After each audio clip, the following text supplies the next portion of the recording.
Well, you just knew we were going to get there.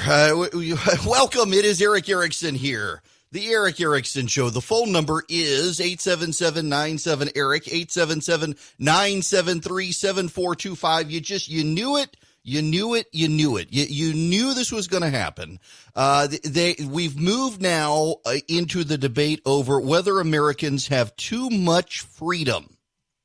That's right. You're all going to die because America is too free. If only we were more like those other countries. This is so maddeningly predictable. It really is. Hang on one second. I just got this audio. Let me pull this up. This happened on MSNBC. This is a reporter from Vice, Anand Giridharadas. I'm sure I'm butchering his name.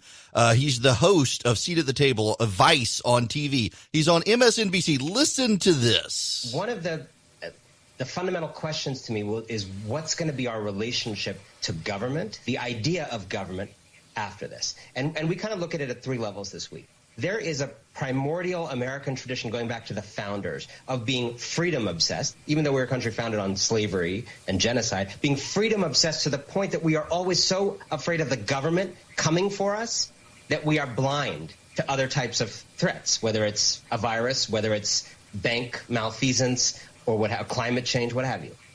There's also a more recent kind of 40-year version of this, which is the Reagan war on government, right? Government is the problem. That's not just an idea on the right. There's a hard version on the right. There's a small c conservative militant version of it. But there's also, it has infected many people on the left in this passive sense that, yeah, I believe in government, but I would never go work there. Or I believe in government, but, I kind of don't like my taxes too high, or I use, trusts in the Cayman Islands. And then there's the more recent Trump era twist in this, which is the war on government becomes a self-fulfilling prophecy. You undermine government, you undermine it, you undermine it. You put someone who can barely read a sentence in government, in the figure of Donald Trump, and it becomes true that government sucks because you've made it suck by telling everybody it sucks. And I think the most important thing that could come out of this is realizing that government is not the biggest threat to our liberty. It can be a threat to our liberty, but we're threatened by many, many things. And what government fundamentally does is protect us from a lot of those other oppressions that we in America are often quite blind to. Those other oppressions that we are oftentimes quite blind to. You knew this was going to happen. You just knew it was going to. Oh, you people want to open your businesses. You're a threat. You're the threat. Government's protecting us from you. That's ultimately we get here. By the way, Donald Trump could not run for president telling people government sucks if government did not suck. Donald Trump was able to point out government is working less and less for people. Now, listen, I didn't support the guy in 2016. I actually was much more aligned with, I was aligned with everybody but him. He was my last choice. But really, Cruz in particular was the guy I identify with the most. He and I are friends, and Marco Rubio as well. Rubio and I are friends. And I met with Jeb Bush, who I like, and told him I wasn't going to support him. And the reason I wasn't going to support Jeb Bush, and again, I sat down with Jeb Bush in private. I had this conversation with him, told him he's a very nice guy. Back in the 90s, when I was a teenager, the Bushes were a big thing. I mean, obviously. And Jeb was the guy. Jeb was going to beat Lawton Chiles in Florida. He was the conservative in the Bush household. And he was going to become governor of Florida, and he would become president, and he lost. And surprise, the loser's son, George W., is the one who won. And then he went on to become president, and Jeb never got there. And I told Jeb, I said, here's my problem why I can't support you. I said, because if we get back to Clinton versus Bush, it's an admission that we can do no better than beyond two families in this country, and we're not a family of monarchy. And as much as I do like Jeb Bush, but he's no longer as conservative as I would have liked. He's not the aggressive small government guy. Neither is Trump, by the way. In fact, Trump is inarguably growing government at rates that I, as a conservative, are uncomfortable with. But that's fine. But Donald Trump, Jeb Bush, Ted Cruz, Marco Rubio, the other 3 billion people who ran for president in 2016 as Republicans, they all ran on issues related to government. And it's not that they were wrong. They were right. And you've got a guy like this who is a liberal who believes that government, he can't acknowledge that government is malfunctioned. Government is broken. And in fact, you've got the left says there's a problem with inequality, which I do want to get to at some point today. The left says there's a problem with inequality in America, and they're right, but they got the wrong solution. Their solution is more government. You know, it's not a coincidence that as government spending has grown and government involvement in our lives has grown in the last 40, 30 years, really, after Reagan, when Bill Clinton came into office and started growing again, even under big government conservatives like Bush. There's really no such thing, but that's what Bush wanted to call himself. Inequality has risen. There's a grand spike in inequality when Clinton becomes president, when the government starts involving itself in our lives again after the Reagan Revolution. Inequality grows. And the problem here, of course, is that Democrats believe we should take from the haves and give to the have-nots, communism, quasi-communism. And they never contemplate that making the have-nots become haves. And there's a fundamental problem here. This idea, though, that our freedom is the problem. But it's not just him. This is perfect timing because it was coincidental that these two things happened at the same time. Let me pull up this story from the New York Times, from Charlie Warzel. I believe he was a BuzzFeed writer. He's now an opinion writer at large for the New York Times. And I got to tell you, this strikes me as something that people on the left will see as smart, but actually is not smart. You know the sort of thing. Okay. What is the cartoon, The Watchmen, the science fiction series? They actually filmed part of it for HBO here in Macon. It was going to be this grand thing. It was going to be the next Game of Thrones.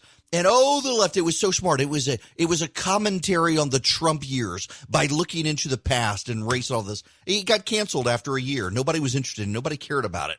It sounded smarter than it was. There are all sorts of things on the left these days. Just pause. Just going to pause. I grew up in the Middle East. I graduated actually from rural Louisiana from a public school. And I knew that I was better educated overwhelmingly than the kids in my high school. And I don't mean that arrogantly or disparagingly. I had an amazing education. The overwhelming majority of my graduating high school class had not been much out of the state of Louisiana, maybe into Mississippi, which was 30 minutes away. I have still to this day, I'm in my early 40s now, early 40s. I'm not in my mid 40s yet. And I've still been to more countries than states. I had an amazing education overseas. My 9th grade class field trip was to Greece for 2 weeks and to Turkey. I had an amazing education. And then I went to Georgia, to Mercer. I had a scholarship to go to Duke. I wound up not going to Duke because when I went through Macon, Georgia, and toured Mercer, I had never left Louisiana. Now, I knew I wanted to leave Louisiana. After the Edwin Edwards, David Duke race when I was in high school, there was no way I was staying in that state. It was a miserable place. I love my family. I love where we live, but I wanted to leave. And so I went to Macon, and man, it was neat. Macon has a small town vibe. In fact, part of Macon's problem is it's never decided, is it a town or a city? But Mercer was neat. It's nothing now like what it was then. It's so much bigger now than it was, but the people are still really friendly. And when I went for a tour of the college campus with my dad, this is the trip I discovered Rush Limbaugh with my dad. We were looking for Paul Harvey. We discovered Rush Limbaugh and never looked back on this trip, father-son trip. And then we went up to Virginia. My sister and brother-in-law lived up in Virginia. And Old Dominion was near there. And, of course, Georgetown was near there. And I really would have loved to have gone to Georgetown. I love Washington, D.C. I'd never been at this point in my life. And then we went to Duke, and I love Duke, but it was a stunning contrast. The people at Mercer wanted me to know that I would be a part of something, and that they wanted me there. They wanted me to be a part of it. And when I went to Duke, Duke is Duke. Duke is gorgeous. The campus is gorgeous. The area is amazing. You got Duke basketball. But I was really disappointed in that it was very much I need them, they don't need me. At Mercer, it was we need you to be a part of something. And at Duke, it was very much I should want to be there. They don't necessarily need to want me. And I wound up getting a scholarship offer to both. And I wound up going to Mercer. And I'm glad I did. I met my wife there. It's fantastic that I met my wife, and I still live in Macon all these years later. Started in 93. Stayed for law school, went to Mercer Law School, and I practiced law for 6 years, and now do radio. Completely different. In fact, Kathy Cox, the dean of the law school, reached out the other day to see if I'd film a little snippet of something just congratulating the graduating class. Boy, I'm like, are the faculty okay with this? I know. I loved, I got a top-notch education at Mercer Law School and Mercer University. I did. But here's my point of giving you my bio. I did all of this, and then my career took a change, deviating greatly from most of my peers in law, pretty much all of my peers in law school.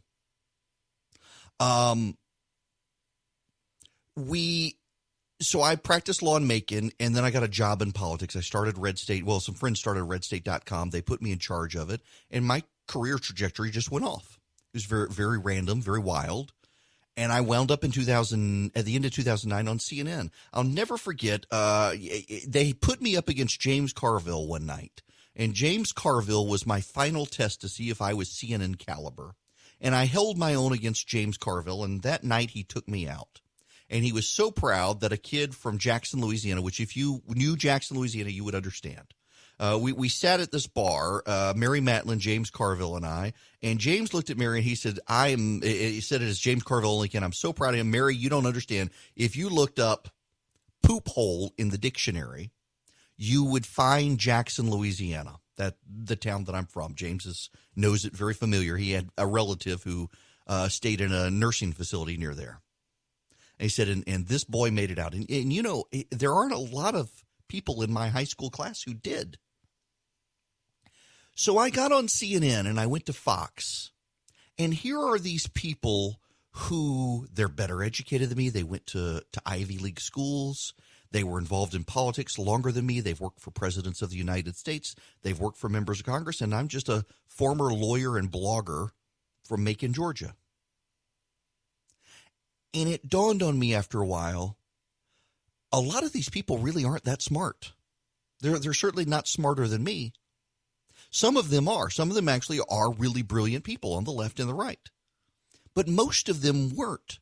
In fact, the dirty little secret is that most of the people on TV who have a political consultant or political strategist after their name, they slept with someone in a campaign office and that gave them their qualifications, or they licked envelopes in the back office and they never actually did anything. And I actually became friends with people like Begala and Carville and Donna Brazil and Alex Castellanos and a number of the other people there on the left and the right, and David Gergen, for example, because I had actually done those things. I had actually designed mail campaigns for politicians. I had done polling for politicians. I had cut ads for politicians. And so many of the people who go on TV are posers, and they're not real. And what you learn is that what they're really good at, what they really excel at, is something I've always kind of been bad at and gets me into trouble with even you people sometimes, is they're really good at telling you what you want to hear and making it sound smart.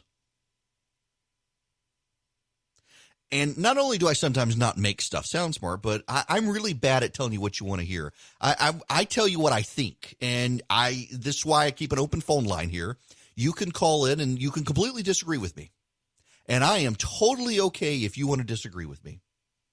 And we can have a polite conversation about it. And it's often, I find the troubling thing is that there are fewer people willing to have a polite conversation and disagreement. And thankfully, most of you guys are great about it. We can call in, you can call in, we can disagree, we can have a conversation. Although I have to be mindful of the clock, which is what some people forget. They think when I cut them off that I'm just trying to win the argument. No, I got a clock.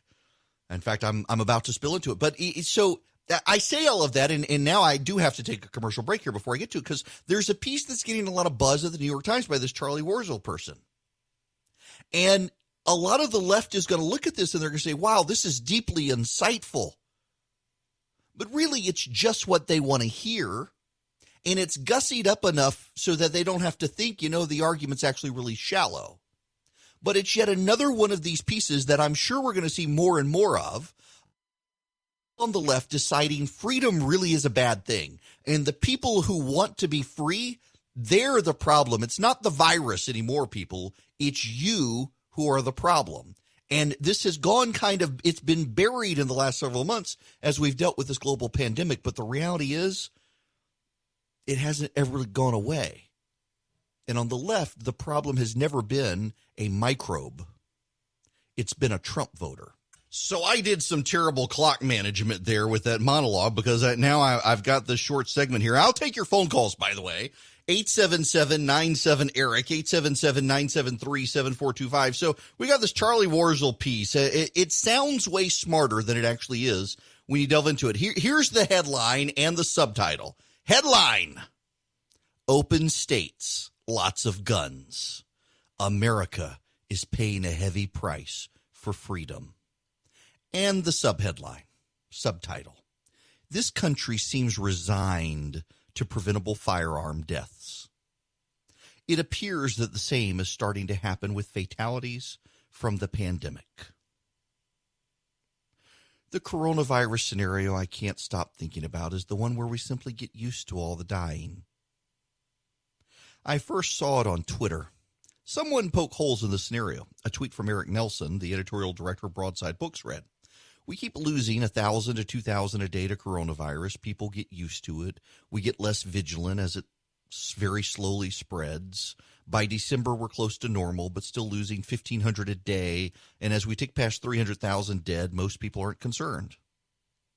That hit me like a ton of bricks because of just how plausible it seemed. The day I read Mr. Nelson's tweet, 1,723 Americans were reported to have died from the virus. And yet their collective passing was hardly mourned.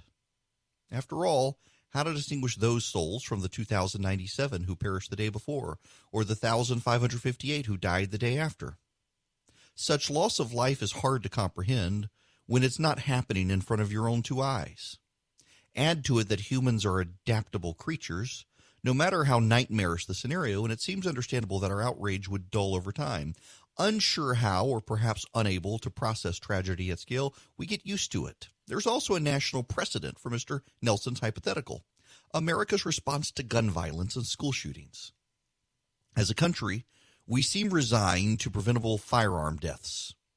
Each year, 36,000 Americans are killed by guns, roughly 100 per day, most from suicide, according to data from the Giffords Law Center. Similarly, the Everytown for Gun Safety Support Fund calculates there have been 583 incidents of gunfire on school grounds since 2013. In the first 8 months of 2019, there were at least 38 mass shootings. The Times reports last August, 53 Americans died in mass shootings at work, at bars, while shopping with their children. We should stop right there and note that many of these are how shall we say, widely questioned numbers.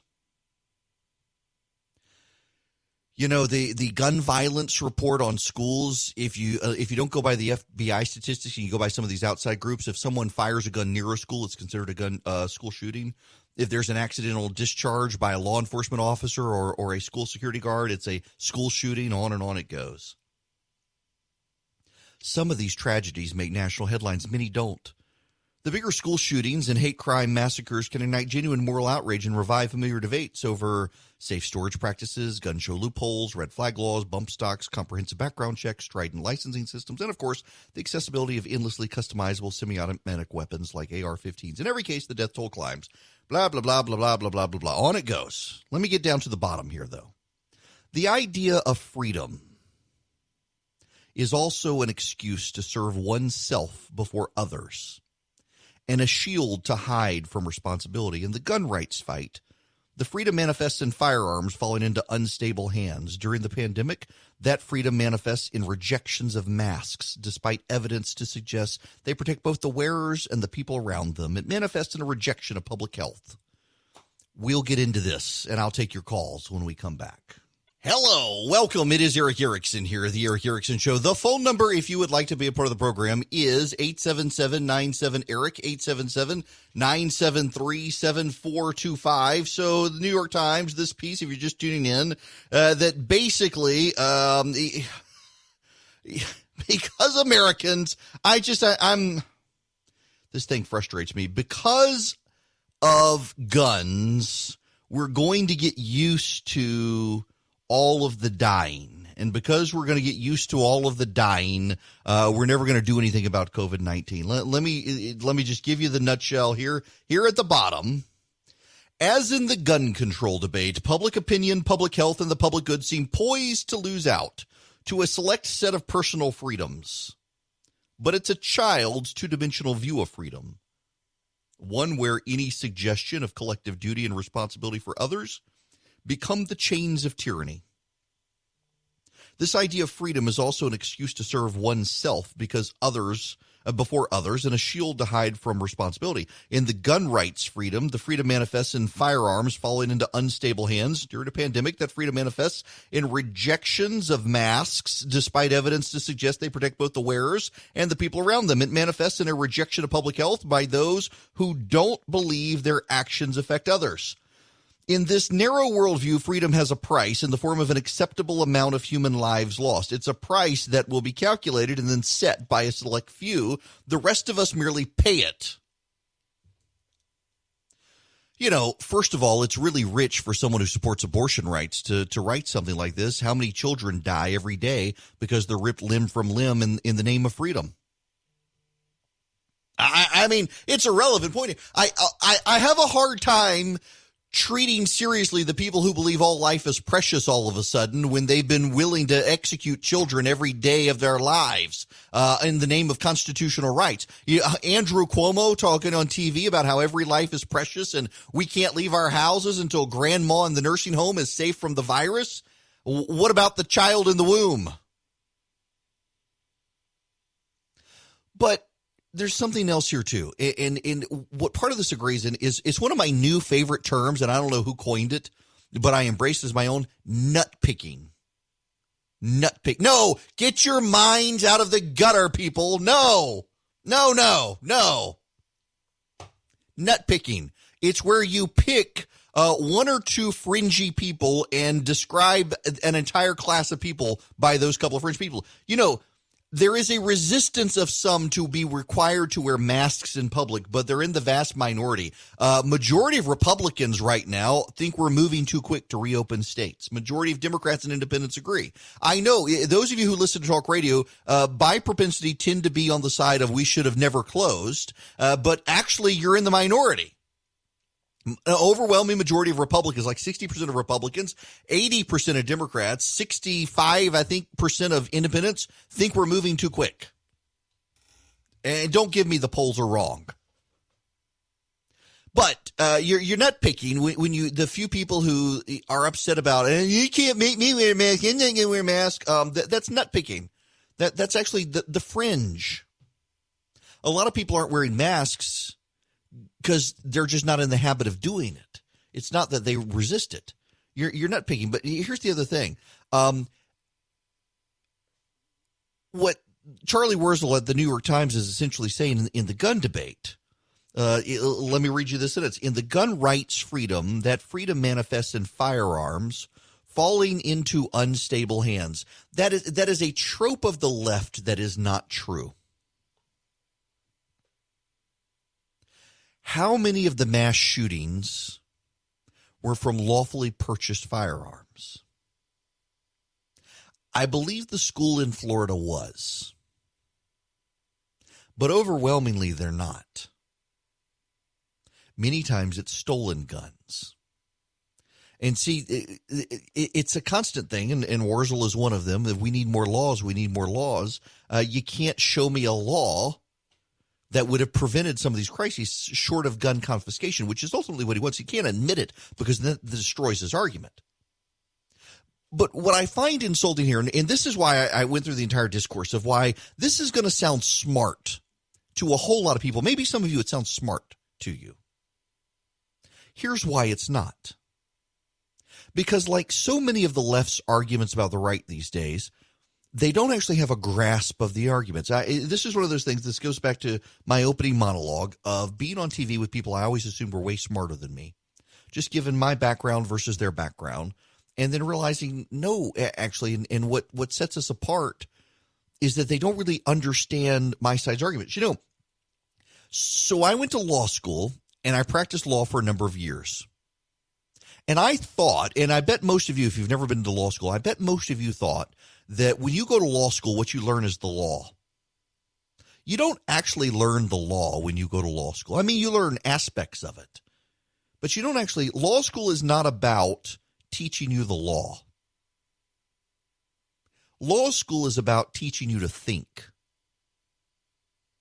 Law school is about teaching you to discern, teaching you to read, teaching you to distinguish, teaching you to nuance, teaching you how to make better arguments, teaching you really how to research.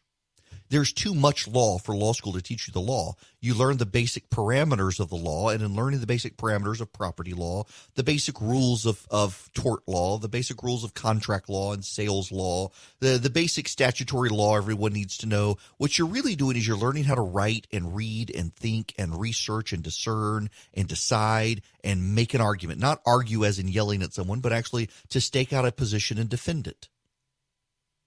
That's what law school is about. And the people who went to law school, I think that I encountered on TV tended to do a better job than others. Law school, think of law school as, you know, law school used to be kind of your bachelor's degree. And it's just, it's interesting that we've lost the ability to research, to learn, to decide, to think, to argue, and we now leave it to others to make cases by using multi-syllable words that make things sound good when they're not necessarily able to understand the argument. And this is one of the things that I'm getting at here, is that one of the traits in law school about learning to think and learning to argue and learning to research is you have to be able to appreciate the other side's argument. And this is one of the great failings of the left in America today, is I, as a conservative, because I am more likely to encounter a progressive, am better able to articulate a progressive's position than a progressive is able to articulate a conservative's position. You see this most frequently when it comes to abortion rights. I, as a conservative, understand and could articulate the arguments of a progressive on abortion. I know their arguments. What I am dumbfounded by is the inability of a progressive to appreciate or articulate the arguments on the right. And the reason the left can get to a point where they never have to understand the right's arguments and be able to respond to them as they actually are, as opposed to what the left believes they are, the caricature of them, is because no one in the media challenges them. Because so many people in the media are also of the left, that the people on the left, they're never bothered, they're never challenged. So when I was on CNN, listen, I've got a lot of respect for CNN. I'm critical of CNN because I like the network so much. I have a lot of friends who work there, and I think that they do a very good job in most cases. Their daytime shows and their now late night, Chris Cuomo and Don Lemon, no. But Anderson Cooper, I think, is actually very fair. John King, Jake Tapper, Wolf Blitzer, they're good people. I know them. They're friends of mine, and I think they do good jobs. I don't always agree with them, but that doesn't mean I don't think they're good people, and that they try to understand the opinions and arguments of people on the other side. But by and large, even some of these anchors at CNN, they don't do a good job of that. And I'm frustrated by it, by the caricatures that are allowed on TV. Take Don Lemon, for example, going after Melania Trump the other night. You know, if someone went after Michelle Obama or Laura Bush back in the day, or anyone else, they would be savaged by the media. And here he gets a complete pass by going after Melania Trump because she's married to Donald Trump. But Don Lemon is someone who he lived in Atlanta. lived in Midtown Atlanta. He worked at Atlanta for CNN in Atlanta, and he's lived in the South End, and he has a hard time not resorting to caricature of people he disagrees with. And it's sad to see because I know the guy, and I know he's better than that. I know he's more capable than that, but he's not doing it because he's gotten complacent. And you see that more and more on CNN. You really see it on MSNBC, where you never have to treat the rights argument seriously. And when I was at CNN, for example, when there was a pro-life situation, I always had a practice of declining to talk about abortion on CNN, and instead would recommend an ample number of pro-life women to go on because I knew what they were doing. And inevitably, those women would never get phone calls. They would find a man who was willing to go on and talk about abortion. And so it was always typically the female anchor with the female pro-abortion advocate versus the man telling them they can't have an abortion. And it was all about the design of the argument for TV. It's always the pro-life man versus the pro-abortion woman. You never, ever, ever will see on TV, rare exception, will you see a pro-life woman. And I've got a list of wonderfully pro-life women who are willing to go on television, who know the left's arguments better than the left does. And they will never, except on Fox, you'll never see them on TV. They always put on the female pro-abortion advocate, though. This is a design on TV, a way to shape the argument. When it comes to life, the right understands the argument. So here's the thing with Wurzel. There's something you do not read in his piece. And you don't read any reference to constitutional rights when it comes to the Second Amendment. More importantly, you don't read anything about the actual arguments for why people are ready to go back to work. It's deeply insulting to the small business owner who's on the verge of bankruptcy. It is deeply insulting to the unemployed person who made so much money last year they couldn't get their $1,200 from the government. It is deeply insulting to the business owner who can't get unemployment, that $600 a week from the federal government. He doesn't want to acknowledge that that side of the argument exists. And to be an honest broker in something like this, you need to be. This will scratch the itch of the people on the left who believe that conservatives are the problem, but it doesn't actually do anything to advance a real argument. It resorts to caricature to advance the argument, and increasingly we're going to see this. I played you the audio at the beginning of the show on the guy on MSNBC. It's all about it's freedom, and freedom. It's these people who want to be free, these people who want to be out of their house. They're the blight. It's these people who say freedom is what we need who are the problem. It is amazing how many people on the left are willing to descend into caricature because they can't actually win the argument, but more than that, they can't articulate the argument of the other side right now. I'm in the shelter-in-place camp. I'm in the camp that thinks we actually are opening earlier than we should. I'm in the camp that thinks we need to be mindful, however, that we've got leaders in charge who have to balance those of us who are concerned about opening too soon with those who are about to be wiped out financially. And they're doing the best they can, and we should show them grace. This is uncharted territory. Everyone is improvising. There is not a single governor or president or administration official or state legislator anywhere or even healthcare public policy expert who actually really knows what they're doing right now. Everyone is improvising. No one's ever seen anything like this in our lifetimes. All we have are history books to tell us about the Spanish flu, and we didn't have the medical apparatus and institutions and communications channels that we have now that existed then. We got way better now. Everybody's improvising, which is why I continue to think we got to show grace. You know, I'm noticing there are all these pundits on TV now who are coming out with books on grace. I've been talking about this for several years. We need to show more of it, particularly at a time like now where we've got way too many people in politics who are winging it because they don't know any better. We've never seen anything like this. And what we're seeing on both sides, but really now on the left, it is building steam quickly, is this descent back to caricature of the other side. And essentially, they're telling us out loud what they've thought in quiet for a while, that we have too much freedom as Americans. We actually need to be a little more loyal to the government. We need more fealty to the government. It's no longer a government of the people, for the people, by the people. It's a people of the government, a people for the government, and people by the government. That seems to be the left's view here. freedom is not bad. Yes, freedom comes with responsibility, Spider-Man, Uncle Ben. We get that. Where great power comes great responsibility. With great freedom comes great responsibility. We have to be responsible to other people. Our freedom does not exist in a vacuum. When our freedom encroaches on someone else's freedom, we have problems. That's where the law steps in. That's where the government is supposed to step in. But here's the thing.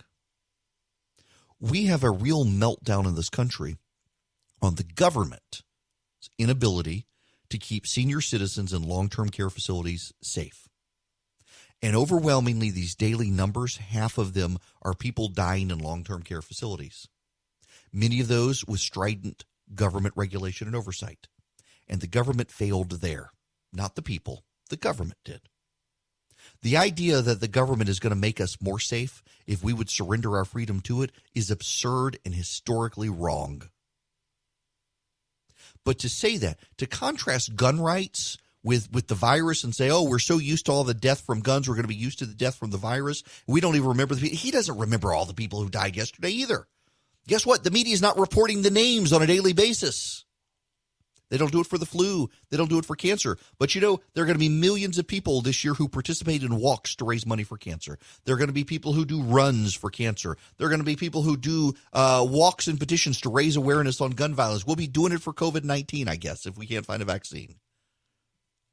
But to take a novel coronavirus and the fallout from a global pandemic we've never experienced, and to try to force it into the box of gun control to try to make a point that sounds smart while being completely oblivious to the people who are going bankrupt and the small businesses that will never come back into business. It may sound smart to the left right now to do stuff like that, to let out what they haven't been able to do in 2 months, which is to express their contempt for conservatives. But it doesn't actually advance an argument, and it actually, when you get into it, it's really not as smart as they think. While we're joining, by the way, so first of all, those of you who've ever listened to my evening show know I got to stop every 6 minutes and check traffic because it's Atlanta. We're not doing it right now because there is no traffic. But, man, being able to walk through something like that and get my thoughts out of the way, one, I think I probably took longer than I should have. I'm my own worst critic on this. But, two, man, it was great to actually be able to run through all of that and get my thoughts out of the way on what's happening right now without having to stop for traffic and have a 6-minute segment to talk. It's wonderful. Well, we got to stay with the New York Times because this story is actually kind of funny. I wouldn't have thought about this, but this is a real problem. The New York Times is raising awareness on NBA stars. Most of them don't actually have basketball hoops at their houses. Many players say they've gone weeks without playing because they don't have a basketball hoop at home, and the pandemic has cut off their access to the gym. When he kept getting the same downbeat message from various Miami Heat teammates about their long spell of inactivity, Jimmy Butler knew he had to do something. Again and again, Butler said. He heard the lament, I feel like I'm getting worse. Butler's answer, he paid a company in Utah to send portable basketball hoops to roughly 30 players and coaches to ensure they had an outlet to at least get some shots up, even during a global health crisis. This is what we do, Butler, an all-star swingman said in a telephone interview. This is our coping mechanism. We shoot. Not the shooting that other New York Times writers are worried about. In normal circumstances, yes, modern NBA players are accustomed to having an overwhelming array of resources at their disposal, state-of-the-art workout equipment, high-tech training software when they're not aiming $170 leather game balls at baskets galore and gleaming practice facilities. This has led many players in recent years to live as close to their team facilities as possible for easy round-the-clock access, even if it meant opting for apartments or condos. Then the coronavirus outbreak created a sudden need for at-home hoops because of the widespread closure of health clubs, community gyms, and public parks on top of the NBA's mandate that all teams close their facilities. Numerous NBA stars have said they have gone weeks without shooting during what would normally be playoff time. Man, I always forget it's May and it would be NBA playoff time. They would, for a winter sport, they'd still be going on into the summer. It's like hockey these days. Hockey sometimes finishes after the ice is melted in Antarctica. Anyway, whoever thought time would get like this where you can't even have access to a basket or a gym, Butler said. Nobody thought it would come to this, but it has. Myers Leonard, one of Butler's Miami teammates, said, I can't remember a time in my life since probably third grade that I had gone this long without shooting a basketball. It's been a weird feeling to not shoot, practice, and compete, so it felt amazing to get a ball back in my hands and shooting. Danny Green of the Lakers in a recent interview said he adopted a drill from his youth to fill the void. As long as I've got a basketball, I can shoot at the air and keep a good feel for the ball. That's what we used to do when we were younger. In the bed, lay on your back, and shoot at the ceiling. With the league shut down, approaching 2 months, the New York Times talked to numerous teams about how their players are left hoopless by the coronavirus. All these little things. I find it. Well, listen, this is a weird situation for people who they can't get into their office. They can't get into their gym. They're a professional athlete. They can't throw a ball. Nothing. It is weird, the fallout from this. But, I'm mindful of the fact someone gave me a quote the other day, and now I can't remember the exact quote. But basically, we are not the tellers of our history. It's going to be 100 years from now when people look back and they write the history. And there are going to be all of these weird little stories of people who are off their game and stuff because they got sheltered in place for so long. I mean, we're still going to be arguing over whether it was a good policy, but all the little nuances of it. It's just, life is a fascinating thing. People are fascinating people. Anybody breaking quarantine to have affairs other than the Imperial College model guy? Welcome. It's Eric Erickson here, the Eric Erickson Show. I'll explain. The phone number here is 877-97-ERIC, 877-973-7425. Neil Ferguson is the guy who came up with the Imperial College model that showed millions dead if we did nothing.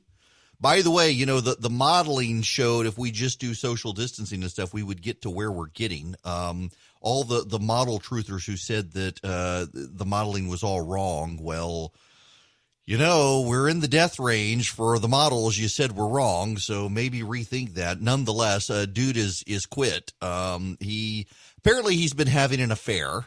He is single, and he's been having an affair with a married woman who has been driving across London to have relations with him, leaving her husband and child behind, and they got caught. And now it's become a scandal in Britain that the guy who demanded we all shelter in place is letting a woman come over for conjugal visits, and she's married and has a kid, and he had coronavirus. The experts always wind up undermining themselves when they have no sense of humility, and he clearly did not have a sense of humility. Now he's off the task force, booted. I'm not gonna say that. No.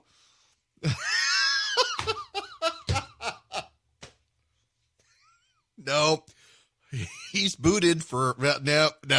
Not gonna say that. Okay, we're gonna move on now. So I've been wanting to give you the information on how the daily charts move on the coronavirus, and I don't want to dwell on corona. There's so much other news out there. By the way, I'll get to this, but have y'all seen the videos out of Midtown Atlanta? There have been massive crowds overnight in Atlanta for Cinco de Mayo. There were pictures of Midtown Atlanta around Piedmont Park, and you had the rainbow flags flying high in Midtown because it's Midtown Atlanta, and you had crowds of millennials all over the place hanging out, drinking on the streets for Cinco de Mayo. These are not Brian Kemp voters. None of them were wearing masks. None of them were socially distanced. These are not Brian Kemp voters. These are our secular millennialist Stacey Abrams voters in Midtown Atlanta. And when they get sick and begin a viral spread again, they're going to blame Brian Kemp. You know it and I know it. They're never going to take responsibility for themselves. They're going to blame Brian Kemp for spreading the virus. Brian Kemp got them sick because they didn't do what Brian Kemp said to do. It's all his fault for letting them out of the house. That's the way this works. When you've lived in mom's basement for that long and you finally get some freedom, you have a hard time accepting individual responsibility. This goes back to the New York Times piece in the last hour where the columnist is blasting people who want freedom without taking responsibility. This goes for the left as well. This isn't just like the right is going out. These people, look at all the people who are in Central Park and Bryant Park in New York City. The left is fixated on beaches in Florida. What about what's happening in New York and Boston and the beaches in California? Not exactly conservative hotspot out there in Los Angeles and Malibu where the beaches are filled, and yet somehow it's only conservatives who are doing it. It must be nice to never look in the mirror and see your own flaws because you're too busy nitpicking the flaws of others through nutpicking that they're selective bizarro people. It's just bizarre. Okay. I want to get to this because I think it is relevant. There is a lament now among some experts that you should know that you people are too stupid to be given the daily truth. I regret that I did not save the link, but there was an expert who was quoted yesterday as saying part of Georgia's problem is that they're making the data available in real time, and they shouldn't be doing that. They should never show you the 7-day trend line. They're actually saying that. And the reason is that they say this could mislead people, which is why I want to focus on May 1st. On May 1st, there were, on May 4th at 9 a.m., when I gave you the numbers of how many coronavirus patients there were tested on May 1st, there were 128. By 11:30 on May 4th, that number had gone up to 136. And by 1 o'clock, it had gone up to 144. By 4 p.m. on May 4th, the number was at 158. On May 5th at 10:30 in the morning, it was 179. On May 5th at 4 p.m., it was 214 positive COVID-19 cases from May 1st. By the way, on May 2nd, it was like at 30 cases. We're now at 10:12 on the nose a.m. on May 6th. We now have 430 cases listed on May 1st. 430 cases on May 1st. Again, we started on May 2nd. There were like 30 cases reported. By May 4th, it was 128, and now it's 430. It's a pretty significant increase. We have from there 130 cases on May 2nd, 110 on May 3rd, 81 on May 4th, 32 on May 5th, and 3 thus far this morning. And those numbers will go up, and I've been saying all along those numbers will go up. But let's get the trend lines out of the way now. On April 27th, 864. On April 28th, 766. On April 29th, 613. On April 30th, 590. On May 1st, I was looking at the wrong number, 864 on April 27th, 766 on April 28th, 584 on April 29th, 511 on April 30th, 430 on May 1st. The trend lines continue to be in the right direction. And there are experts out there saying Georgia should not be showing you this data. You should only see the total number of cases that come in. Ironically, if you see the total number of cases that come in for May 1st, it's over 1,200 cases. And you're thinking, oh my gosh, we've had an explosion. But that's not really it. What happens is the Georgia Department of Public Health, they place those numbers on the right day. So you get 1,200 cases that come in, but 200 of them, they're from April 4th. 100 of them are from April 20th. The rest of them, they're from May 1st. And you add them in and you sort of, and it turns out that day there's not this huge spike that you would, if you listen to the media headlines, would believe. And so now these experts are saying Georgia's just giving you people too much information. It's going to allow you to check in, for example, like let me do yesterday, May 5th, 32 cases yesterday. You're going to say, oh, there were only 32 cases on May 5th. It's really gone away. And then tomorrow, it turns out there are actually 200 cases on May 5th. What happened? They've rigged the data. It must be a conspiracy. Listen, I know there are conspiracy-minded people out there. What is the Venn diagram on the people who believe the COVID-19 deaths are overstated? 5G is going to allow Bill Gates to control you like a Westworld host, and vaccines are bad. I'm wondering, what is the Venn diagram on that? because I haven't even gotten into the 5G stuff, which is all a bunch of hooey from many of the same people who believe that vaccines will give you brain damage or some such. But nonetheless, I realize there are conspiracy-minded people out there, but I'm a big believer that while people are stupid collectively, individually, there are a lot of people out there who would appreciate getting accurate data as opposed to having the media just tell you the nightmare scenarios without giving you stuff. It's a wild ride. It really is. But, the media has certain framing. Take this Rick Bright complaint. Do you know who Rick Bright is? Rick Bright he was the head of the U.S. agency responsible for developing drugs to fight the pandemic. Rick Bright. He was reassigned by Secretary of Health and Human Services Secretary Alex Azar. And Rick Bright left. Well, he was forcibly reassigned as Director of Biomedical Advanced Research and Development Authority from HHS. And he says he was a whistleblower, that he blew the whistle, that the coronavirus was coming. He's producing all sorts of memos. Listen. Here's the thing. I don't know whether Rick Bright is telling the truth or not. The Department of Health and Human Services says Rick Bright was transferred to a job where he was entrusted with about $1 billion to develop diagnostic testing. And that things did not go well for him. And now he's got a government whistleblower complaint. And I got to tell you, when I read through the arguments, and this is not the first this case has come up. There have been a couple of stories in the last week or so. One of the lawyers who apparently is involved in his case is Christine Blasey Ford's lawyer. I saw her on TV talking about it. I'm fairly sure that she's connected in some way with it. But what struck me is how the people who are rebelling, if you will, against Trump administration from the inside, the whistleblowers and whatnot, that they are custom tailoring their complaints to maximize press attention. They are essentially telling the story the press is already telling. Now, yes, some of you are listening right now thinking, well, maybe it's true and the press is right. Yep, maybe it's true. Maybe it is true. But I've been in the business long enough to know that when the press tells these stories, they tend to get details wrong. And thus far, the press has not been willing to admit what details they've gotten wrong.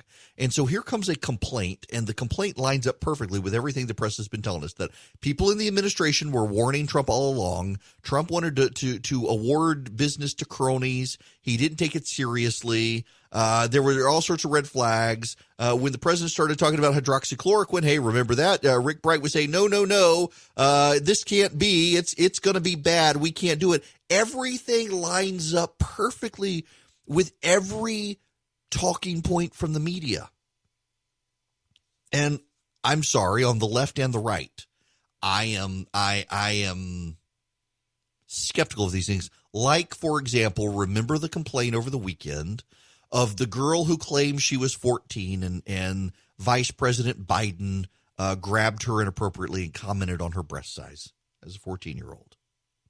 It lined up perfectly with what conservative media has been saying all along with Joe Biden, which is why I didn't talk about it, because my skepticism radar went off. And it turns out we now know that Joe Biden could not have been where it was claimed that he was. Based on his calendar as vice president, he was nowhere near where the event was at the time that the complainant says he was there. It turns out but it was the conservatives grabbed a hold of it quickly, because it reaffirmed the Tara Reade story and all the other stories about groping and whatnot, and gave one more person, one more victim, one more story against Joe Biden.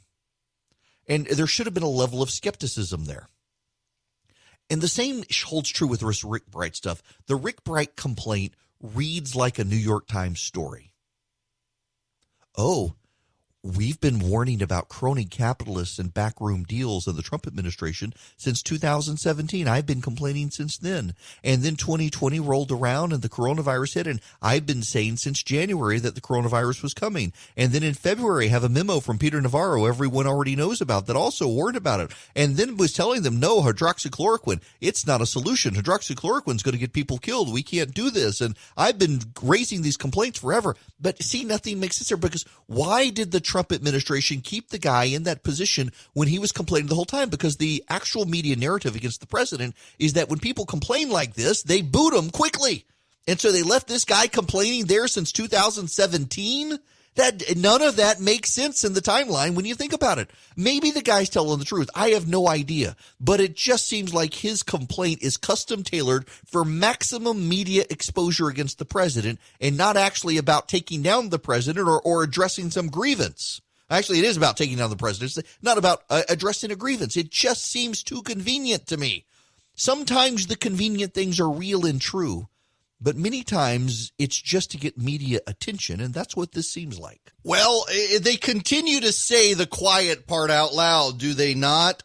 So, the New York Times has an editorial out saying that the DNC needs to vet the Tara Reade allegation against Joe Biden. Well, enter Martin Tolchin. He's a former member of the New York Times' Washington bureau and apparently played a role, according to the New York Times, in getting Politico off the ground. Another left-wing rag. Let me read you this. People are mad at him for saying this out loud, even though they agree with him. I totally disagree with this editorial. I don't want an investigation. I want a coronation of Joe Biden. Would he make a great president? Unlikely. Would he make a good president? Good enough. Would he make a better president than the present occupant? Absolutely. I don't want justice, whatever that may be. I want to win the removal of Donald Trump from office. And Mr. Biden is our best chance. Suppose an investigation reveals damaging information concerning his relationship with Tara Reade or something else, and Mr. Biden loses the nomination to Senator Bernie Sanders or someone else with a minimal chance of defeating Mr. Trump. Should we really risk the possibility? Martin Tolchin, Alexandria, Virginia. The writer is a former member of the Times Washington Bureau and a founder of Politico.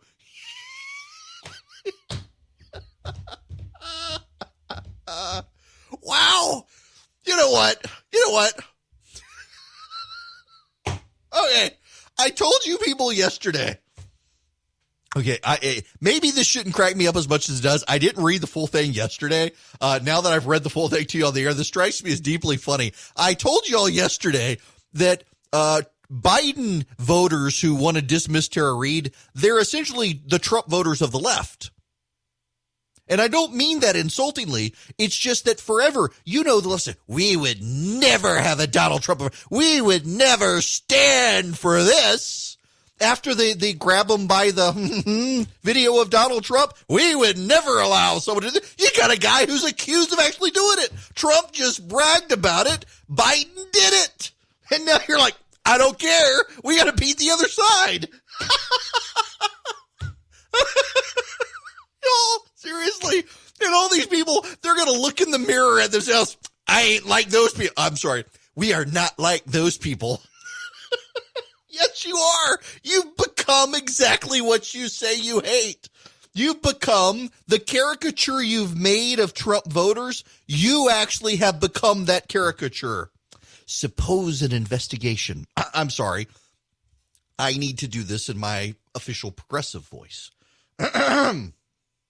Suppose an investigation reveals damaging information concerning his relationship with Tara Reade or something else, and Mr. Biden loses the nomination to Senator Bernie Sanders or someone else with a minimal chance of defeating Mr. Trump.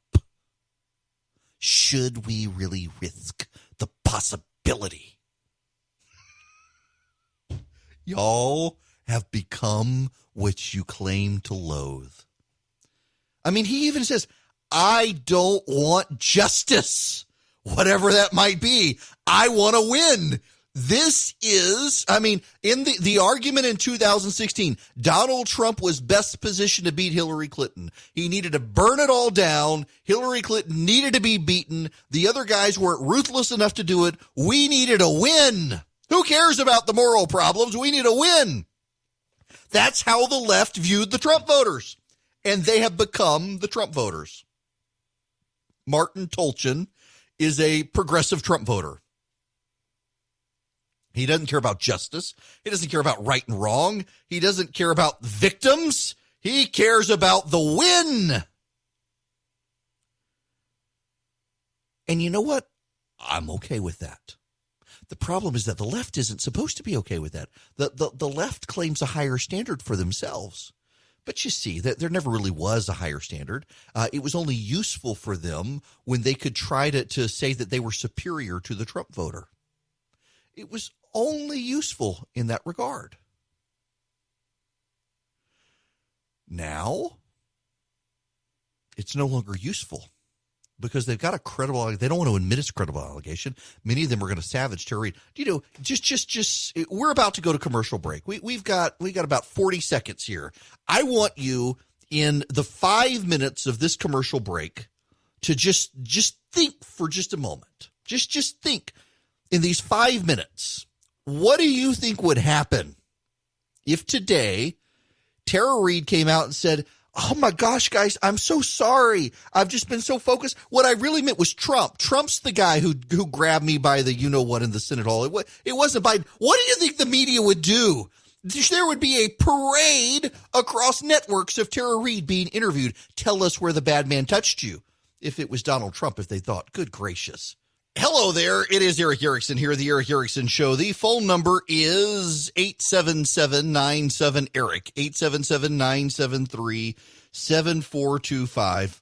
I would not be doing what I'm doing in life right now, but for a friend of mine, Ben Domenech.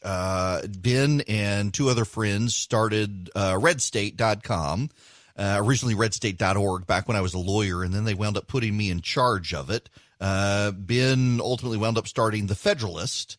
And, so Vox Media decided to unionize. And in unionizing, Ben on Twitter said essentially if his employees try to do it, he would send them back to the salt mines. Now, none of his employees would even want to unionize. But nonetheless, a political activist on the left decided to file a complaint with the National Labor Relations Board against him. And the National Labor Relations Board demanded that the tweet be deleted. And to his credit, Ben Domenech and the Federalist, they are standing by it and sticking to their guns. And joining me to discuss this, and I didn't even know this was a thing, is Mark Chenoweth with the New Civil Liberties Alliance. He's the executive director. Mark, I saw Ben's op-ed in the Wall Street Journal of this. I had no idea something like this could happen. It was just bizarre. It is. It's crazy, isn't it? Well, yeah. I think you described the situation very well, Eric. But you have a situation where Ben writes a tweet, and a random person in the Twitterverse sees that and decides to make a federal case out of it. And to me, one of the things that's so distressing about this is that one person was able to engage the entire machinery of the federal government and launch an entire investigation into Ben when none of his employees objected. None of them had a concern. They all thought it was funny. And yet we're going to start this whole investigative process and waste taxpayer dollars on a nothing burger. Well, it is. And what I thought was interesting as well as op-ed is he mentioned it was a left-wing writer who advocates socialism, filed the complaint and then withdrew the complaint, but then a lawyer on the left picked back up the complaint and proceeded with it. Do I have that detail right? That's right. That's exactly what happened.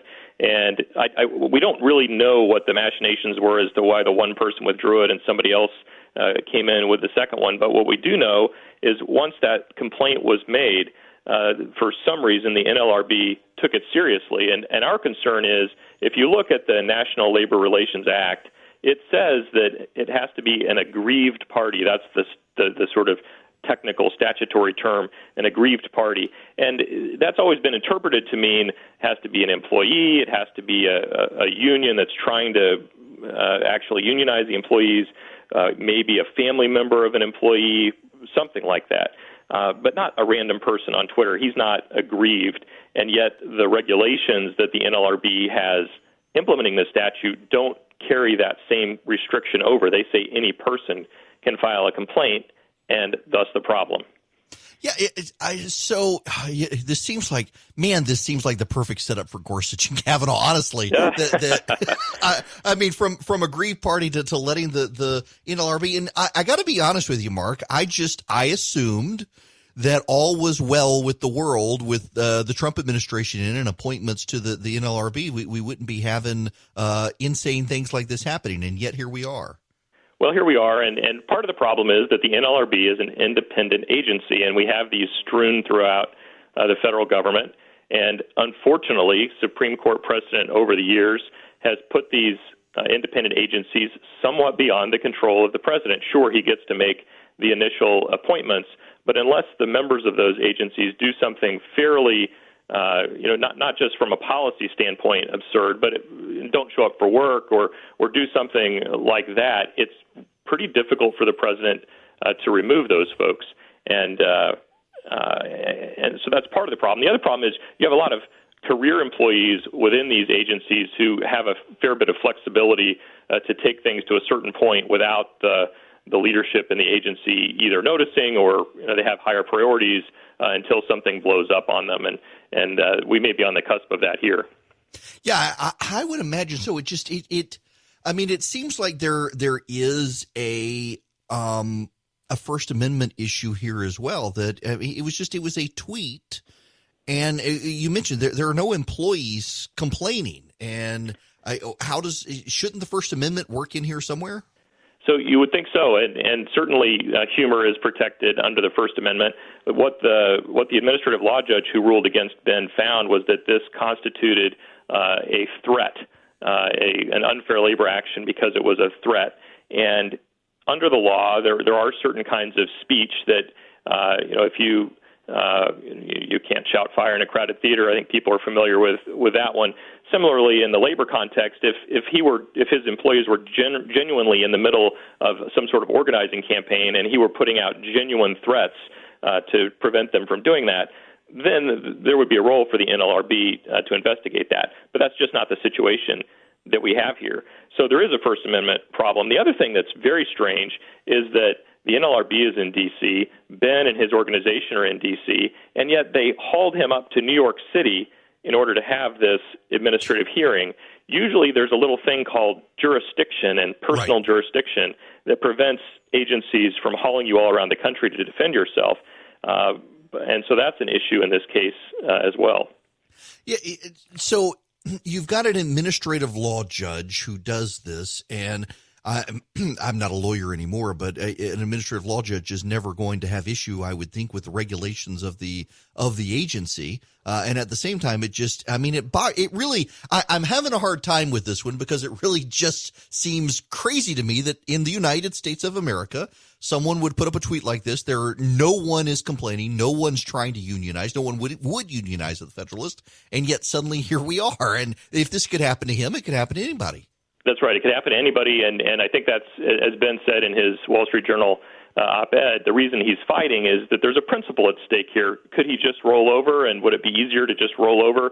They're not asking for a lot in terms of remedy. Sure, he could, but what happens to the next guy who may not have access to legal help in a quick way or in an inexpensive, at least for him, way? I mean, we're a pro bono organization where we're providing pro bono counsel to Ben on this because we stand up for principles as well. But the next person, they may not be in a similar situation, and so he's trying to make sure that we get this fixed now, that the NLRB gets put in its place on this set of issues so that they can't go around harassing other small business folks. Well, let me ask you about that. If we ultimately work our way up and get a definitive ruling on this with Ben, What's to stop another administrative law judge in, say, California within the NLRB? I'm assuming there's if it works its way up on appeal, they're going to be bound by the precedent. But these days, I'm a little bit dubious from some of the activists in administrative ranks that they would honor precedent. Well, you do see that, particularly if, for example, if we were to get a ruling from the Second Circuit Court of Appeals that covers New York and Connecticut and Vermont, and you did have an ALJ in California, would they try to pretend that ruling doesn't apply to that part of the country? You could have that, and so we might have to extend that. But I think that it would at least reduce the chances, and certainly it would put the leadership of the agency in a position to say, hey, guys, rein it in. This isn't. We've already been to federal court once on this. We don't need to stub our toe again. Now, so what is the state of play? It was an administrative law judge. Will it be appealed into a federal district court or a federal court of appeals or an appellate process within the NLRB? Yeah, so within the NLRB, that's the lovely thing, right? So if in these administrative agencies, and it's not just NLRB, it's the Securities and Exchange Commission, the Federal Trade Commission, the whole alphabet soup of agencies, they launch the initial investigation against you. Then you go in front of an ALJ. Then if you lose in front of the ALJ, which 90% of the time people do, then your appeal is to the very group of people who authorized the investigation of you in the first place, the board at the NLRB. So it can be a very difficult nightmare of a situation, just in terms of the amount of time that is taken to try to navigate through this kind of thing before you ever get into federal court. And the other thing, Eric, you may know this, but your listeners probably don't. When you're in front of an administrative law judge, the Bill of Rights largely does not apply. Right. The federal rules of evidence don't apply. The federal rules of civil procedure don't apply. This is not an Article III type court that people think about. And the other thing people don't realize, 10 times as many Americans find themselves in front of an administrative law judge every year than find themselves in federal court. And when they do, oftentimes they're very confused because they don't understand why these rights don't apply that would apply in a federal court. So did we actually hire Kafka to draft this process? Wow. I knew that the Bill of Rights was an issue, but I didn't realize the extent of it. Man. So, okay. So what happens next? What's the prognosis on this from a legal standpoint? Yeah, so the state of play is that he now gets to file some exceptions to the ALJ report, and there's a little bit of back and forth there. We go in front of the NLRB and see what they want to do with this, and then we can take an appeal to one of the federal courts of appeals, and there's a couple of options there in terms of which court we can take it to. But, I expect that we won't be into federal court for at least a few months yet. It depends how long the NLRB sits on the appeal. But by the end of the year, certainly I would think that we'll have started briefing in federal court. Good grief. So regular listeners out there, what should they know? What should they do in dealing with a situation like this? Well, they should certainly keep the New Civil Liberties Alliance in mind. If we were founded to defend people's civil liberties from the administrative state, and if they are in the crosshairs of an administrative agency like the NLRB, like the Securities and Exchange Commission, we can't jump into every single case that we hear about, but when we see an opportunity, as we do with Ben's, to make precedent and put an end to some of these kinds of tactics, then that's what we're looking to do, and we love to hear from folks.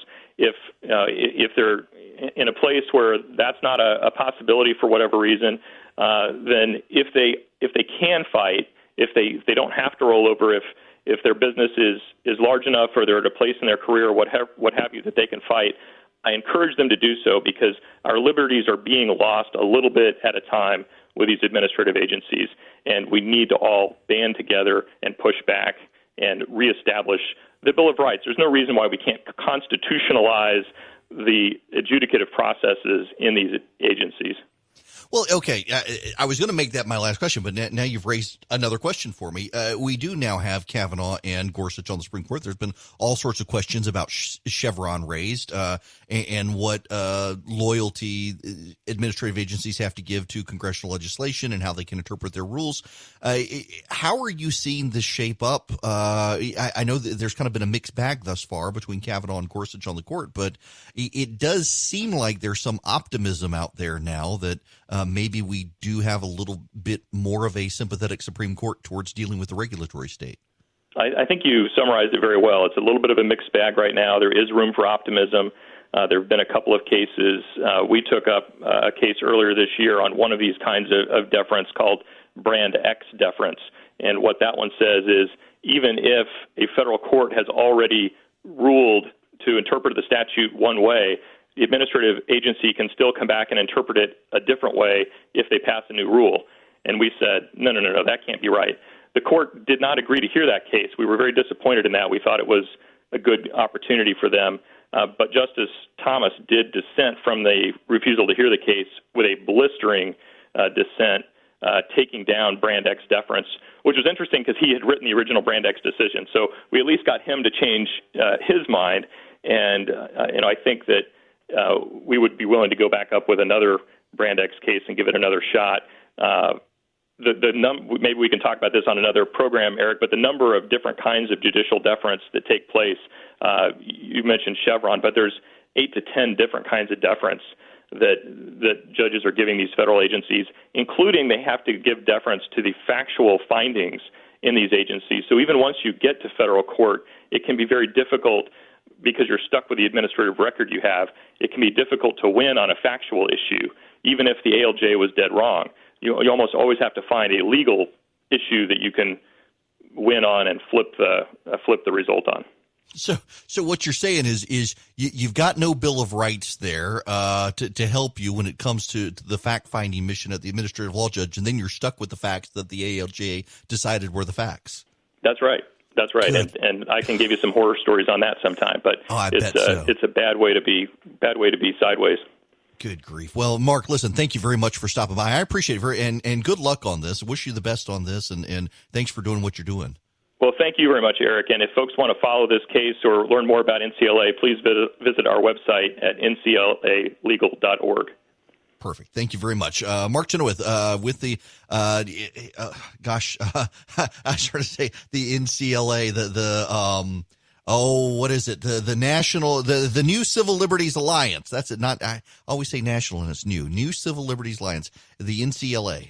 And it's Kafkaesque and people don't realize it within the administrative state. If you're not a business owner, you don't understand just how Byzantine and Kafkaesque all of it is rolled together. And yet here we are, a friend of mine going through this process because he dared make a joke on Twitter. So I have had, who did I have on? I can't even remember. I know who I had on, Mark Davis with the Third Amendment Article 3 project to talk about Judge Walker in Kentucky.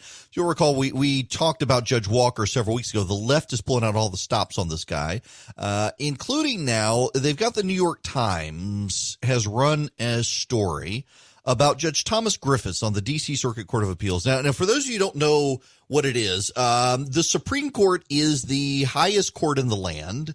And the D.C. Circuit Court of Appeals is considered the second highest court in the land, largely because, well, one, a lot of the judges from the D.C. Circuit Court wind up going to the Supreme Court, but also because a lot of cases from the regulatory state wind up going through there on the way to the Supreme Court. And because the Supreme Court limits how many cases it takes a year, the D.C. Circuit Court of Appeals tends to be the final arbiter. Whoever controls it tends to set jurisdiction. And you will recall that in the Obama administration, that's why the Democrats scrapped the filibuster. They wanted to pack the D.C. Circuit Court of Appeals since they couldn't pack the Supreme Court. There were several openings. Republicans were blocking them. So now the Republicans are rushing to fill seats to get back at the Democrats. One of those is Judge Walker, who is 37 years old. He'd be there for quite a while and is inarguably conservative. He argued against Obamacare when he was in the Senate.